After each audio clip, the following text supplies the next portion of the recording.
Hello everyone, আসসালামু আলাইকুম। কেমন আছেন আপনারা? আশা করছি সবাই ভালো আছেন।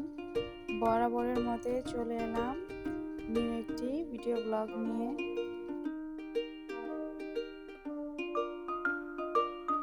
তো বাজারে গিয়েছিলাম, কিছু ফল কিনে আনলাম বেবিদের জন্য।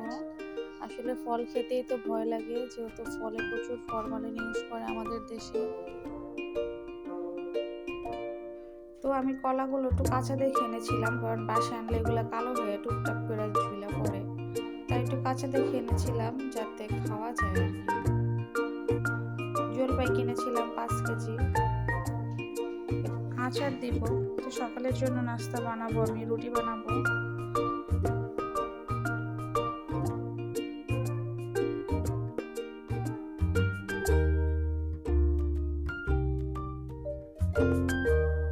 তো আমি সকালে নাস্তাগুলো রেডি করে নিচ্ছি, বাচ্চারা ঘুমাচ্ছিল তখন। কারণ ওরা ঘুম থেকে উঠলে আমাকে আর কিচ্ছু করতে দেয় না, ওরা ঘুমিয়ে থাকলে আমার অর্ধেক কাজ চাপিয়ে ফেলতে হয়। তো এই তো আমি নাস্তা করেছি।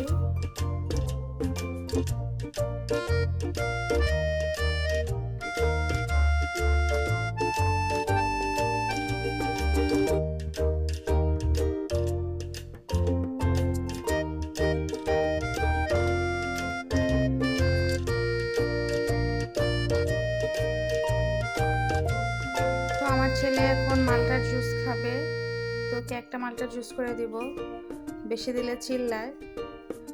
একটা মালটার জুস খাবে, তো আমি কেটে নিচ্ছি।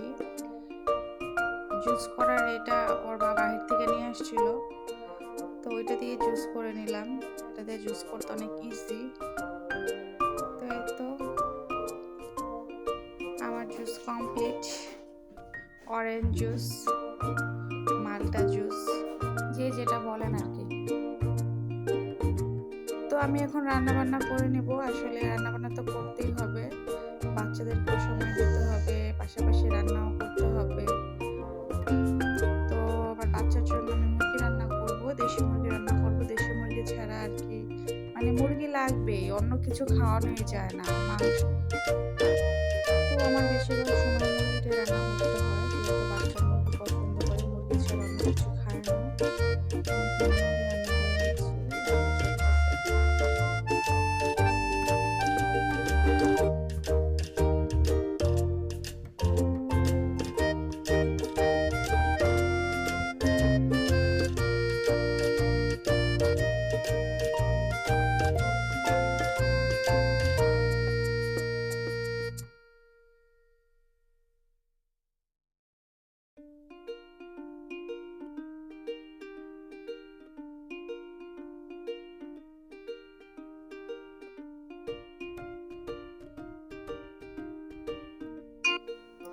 তো আমি আমার জন্য সকালে আবার করেছিলাম, ঝিঙ্গা দিয়ে মাছ দিয়ে রান্না করেছিলাম আমার জন্য।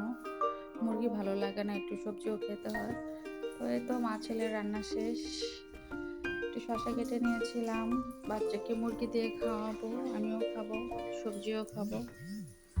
এই তো আমাদের খাওয়া দাওয়া রাত্রে আর সকালে মিলিয়ে রান্না করে কাজ চাপিয়ে রাখতে হয়। তো এই তো আমি আমার জন্য খাবার নিচ্ছি, আমি সবজি দিয়ে খাবো।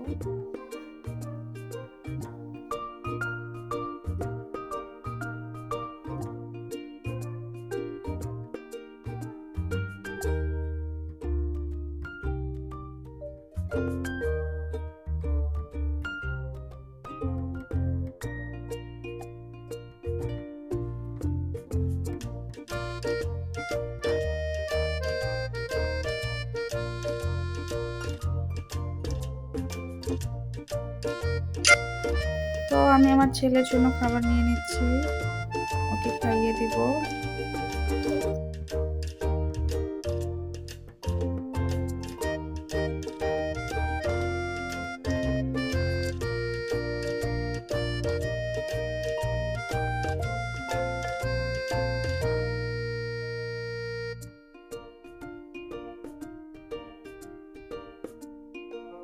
এই তো যত যাই করি আসলে মনটা ভালো নেই, বাচ্চাদের শরীর অসুস্থ। সেদিন ছেলেটাকে ডাক্তার দেখিয়ে গেছিলাম, তো আজকে আবার মেয়েকে নিয়ে আসছি আলোক হেলথ কেয়ারে। তো এই তো আমাদের সিরিয়াল নাম্বার এখনো আসেনি, আমরা ওয়েট করতেছি আমাদেরকে কখন ডাকবে। তো আজকের ভিডিওটি এই পর্যন্তই, সবাই ভালো থাকবেন, ধন্যবাদ।